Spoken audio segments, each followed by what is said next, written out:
I can remember the first time I witnessed human death.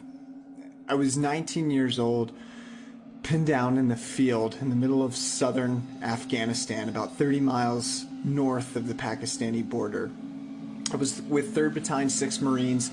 We had been on deployment for about 4 months now, and we were just on a routine patrol, and we just walked through a tree line. We were about 200 meters away from the patrol base that we were staying at. And we just walked through this tree line, and half the team was in the field, and the other half was right at the edge of the village. That was when all hell broke loose. Bullets started flying. There was cracks, whizzes all around me. Dirt started kicking up around me. And I heard a man hit the ground really hard about 20 feet behind me.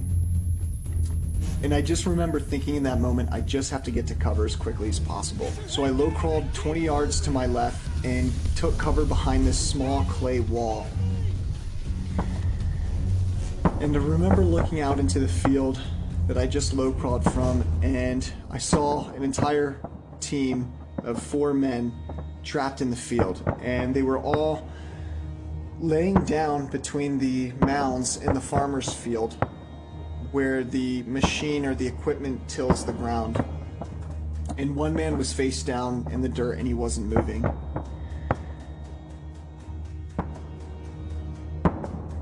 And I remember just thinking to myself in that moment, we just got to get him out of the field, no matter what. We just got to get this team out of the field. They're not safe. I felt safe somewhat behind the clay wall, but we had 1 man down and 3 other guys still trapped down in the field.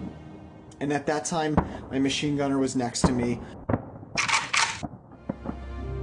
And so we got the machine gun up on top of the wall and started laying down fire on the tree line 100 meters. And I remember in that moment, in all that chaos, having a second thought, thinking, someone needs to go save that guy.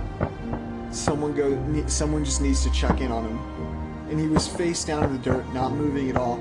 But I just remember having this feeling that something needs to be done. And there was part of me that wanted to run out amongst all the fire, be the hero, pick him up and get him out of there. And then there was another part of me that said, hell no, stay behind the wall.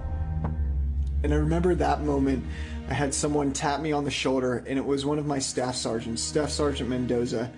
And he just looked at me and he said, where are they? And I pointed to the tree line 100 meters right in front of us. And he said, where's the casualty? And I pointed 20 meters away to the field where the man was down. And I remember he just looked at me and he said, give me some fire. And I thought to myself, this man's absolutely batshit insane to go check on this casualty. The casualty hasn't moved for the last 10 minutes. He's more than likely dead. But this man in that moment was willing to risk his life just to be there for another human being. Whether that person was alive or dead, it didn't matter. And before I could even respond back, he ran out and opened fire, sprinted that 20 meters, and laid down right next to Patrick Xavier. And he laid down next to him for a whole 2 hours, under fire. I remember after the end of the firefight, I wanted to know how he had been so courageous, where he found it within himself, because I couldn't find that strength within myself. I couldn't find that courage within myself.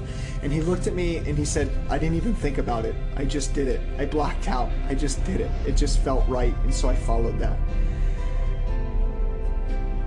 That day, life showed me the resilience and courage of the human spirit. And that no matter what we're thinking, no matter how much fear we may have running through our system at any moment, the human spirit is greater than any fear we might feel. The human spirit is greater than any thoughts of doubt or worry that we might be experiencing. As we go into this time of economic uncertainty, of job insecurity, as the world steps into this new way of living, the only thing that we can rely on is our own human spirit. The only thing that we can rely on is that part of our spirit that knows no bounds, that knows it can triumph against all uncertainty, that knows that it can triumph against any doubts. As we step into this new space, collectively and individually, know that your own spirit is more resilient than any fear that your mind can toss up. And you have a choice. You don't have to listen to it. You can choose to be courageous. You can choose to be brave.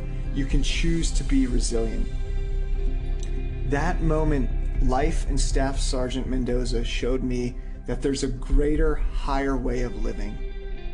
And we have that choice available to us in any moment in our lives, including now.